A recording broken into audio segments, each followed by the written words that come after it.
Hi friends, welcome to chains kitchen. இன்றைக்கி நம்ம chains கிச்சனில் என்ன பார்க்க போகிறோன்னா, சுவையான சிக்கன் பிரியாணி எப்படி செய்கிறதுன்னு பார்க்க போகிறோம். இந்த சிக்கன் பிரியாணிக்கு தேவையான பொருள்கள் பாருங்கள். அது முதல்ல இதெல்லாம் மசாலா அரைக்க போகிறேன். நான் என்னென்னு பாருங்கள். ஒரு சின்ன துண்டு பட்டை, ஒரு 3 கிராம்பு, ஒரு ஏலக்காய், கொஞ்சோண்டு கல்பாசி, ஒரு அரை நட்சத்திர சோம்பு, கொஞ்சோண்டு மிளகு, 1 டீஸ்பூன் சோம்பு, அரை டீஸ்பூன் சீரகம், இது கூடயே சேர்த்து ஒரு பச்சை மிளகா, ஒரு 5-6 சின்ன வெங்காயம், ஒரு கைப்பிடி புதினா, ஒரு கைப்பிடி மல்லி இலை, இதெல்லாம் ஒரே ஒரு சின்ன தக்காளி, இதெல்லாம் சேர்த்து ஒன்றா அரைச்சி வச்சுக்க போகிறோம். இது பாருங்க, நான் மசாலா பிரியாணிக்கு தேவையான மசாலா அரைச்சிட்டு வந்துட்டோம். ஒரு 2 பல்லாரியை கட் பண்ணி வச்சுருக்கேன், 2 சின்ன தக்காளியை கட் பண்ணி வச்சுருக்கோம். அரிசி நான் சீரக சம்பா அரிசி எடுத்திருக்கேன். நம்ம பாசுமதி அரிசி, சீரக சம்பா நம்ம எதில் வேணாலும் செஞ்சுக்கலாம். இந்த உலக்கில் 2.5 உலக்கு நான் சீரக சம்பா அரிசி எடுத்திருக்கேன். பிரியாணி செய்யும்போது நான் உங்களுக்கு ஒன்று அடுத்து காமிக்கிறேன். சிக்கன் எவ்வளோ நேரம் ஊற வைக்கணும் என்னங்கிறத நம்ம அப்புறமா பார்ப்போம். நம்ம இந்த உலக்கில் 2.5 உலக்கு அரிசி எடுத்தோமா, அந்த இதுக்கு ஒரு 1/2 கிலோவுக்கு கொஞ்சம் கூட சிக்கனை நல்லா கழுவி வச்சுருக்கோம். தண்ணியே இல்லாமல் வச்சுட்டு இதில் கொஞ்சம் இப்போ என்னென்ன போட்டு பேசுகிறேன்னா, கொஞ்சோண்டு மஞ்சத்தூள், கொஞ்சம் வத்தப்பொடி, கொஞ்சோண்டு இஞ்சி பூண்டு பேஸ்ட்டு. பிரியாணி செய்யும்போது வேறு போடுவோம். இந்த இதுக்கு தேவையான அளவு, இந்த சிக்கனுக்கு மட்டும் தேவையான அளவு உப்பு, நல்லா கட்டி தயிர், புளிக்காத தயிர் போட்டு எல்லாத்தையும் போட்டு நல்லா கையால் பிசைஞ்சு ஒரு 10 நிமிஷம் 1/4 மணி நேரம் அப்படியே வச்சுருக்கோம். ஊறின பிறகு தான் நம்ம பிரியாணி செய்ய ஆரம்பிக்க போகிறோம். அதுக்கு இடையில் நம்ம என்ன செய்யணும், அந்த அரிசி எடுத்து வச்சுருக்கோம், சீரக சம்பா அரிசி, அதுவும் ஒரு 20 நிமிஷம் ஊறணும். அதையும் நல்லா 20 நிமிஷம் ஊற வச்சு அதுலேயும் தண்ணி இல்லாமல் நல்லா வடிகட்டி வச்சுக்கணும். அவ்வளோதான். நல்லா பிசைஞ்சு கொஞ்சம் நேரம் அப்படியே ஊறணும். நல்லா ஒரு 1/4 மணி நேரம் ஊறணும்.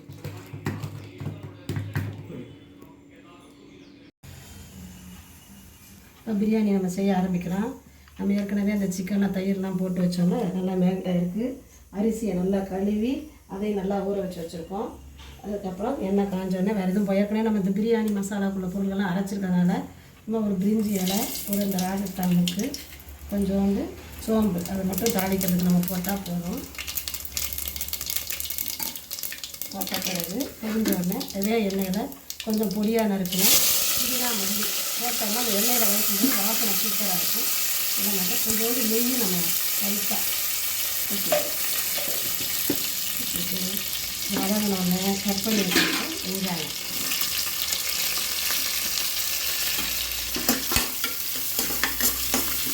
இந்த வெங்காயத்தை போட்டு நல்லா வதக்கிக்கணும். இந்த வெங்காயம் வதங்கிறதுக்காக கொஞ்சம் போது நம்ம தேவையான அளவு உப்பு,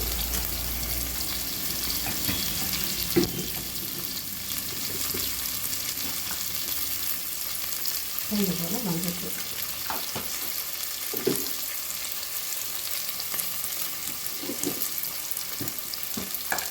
கொஞ்சோண்டு வத்தல். ஏற்கனவே நம்ம சிக்கனில் வேறு வத்தல் பொடி போட்டிருக்கோமோ, அதனால் கொஞ்சம் போல் வத்தல் பொடி எண்ணெயில் போட்டோம்னா நல்லா கலர் கொடுக்கும். அதுக்காக எண்ணெயிலே வத்தல் பொடி போட்டோம்.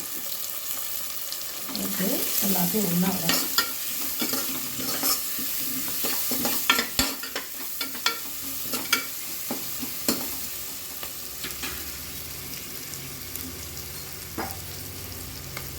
அதில் கொஞ்சம் இஞ்சி பூண்டு பேஸ்ட்டு போட்டு அதையும் இஞ்சி பூண்டு பேஸ்ட்டோட பச்சை வாரம் போகிற அளவுக்கு நல்லா வதக்கிடணும்.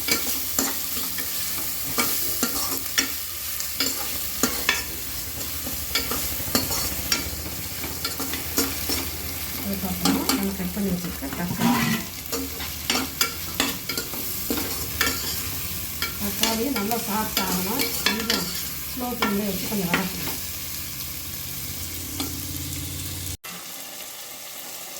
தக்காளி வதங்கிடுச்சு. நம்ம ஏற்கனவே புதினா போட்டு எல்லாம் அரைச்சி வச்சுருக்கோம்ல, அந்த இதையும் போட்டு தண்ணியெல்லாம் ஊற்ற வேண்டாம், அதை மட்டும் போட்டு ரொம்ப வதக்கணும்.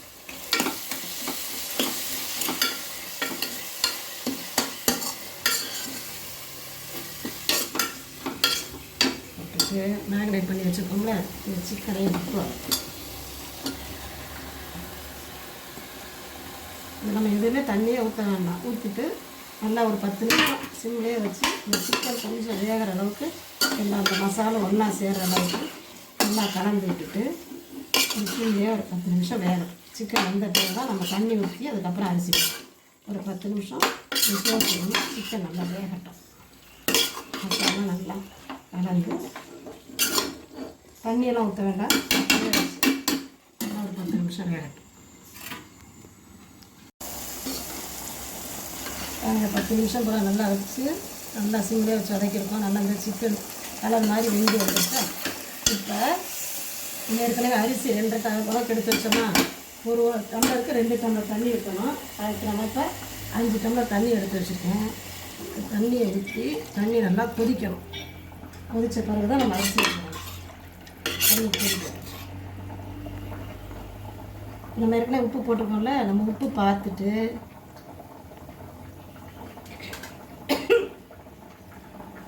போதுமான அளவு இருக்க மாதிரி இருக்குது. இப்போ அரிசியும் போட்டுட்டு நம்ம உப்பு செக் பண்ணணும்.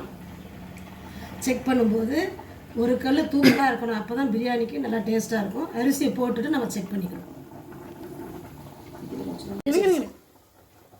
தண்ணி நல்லா கொதிச்சிருச்சு. இப்போ நம்ம நல்லா கழுவி வச்சுருக்கோம்னா இந்த அரிசியையும் போட்டு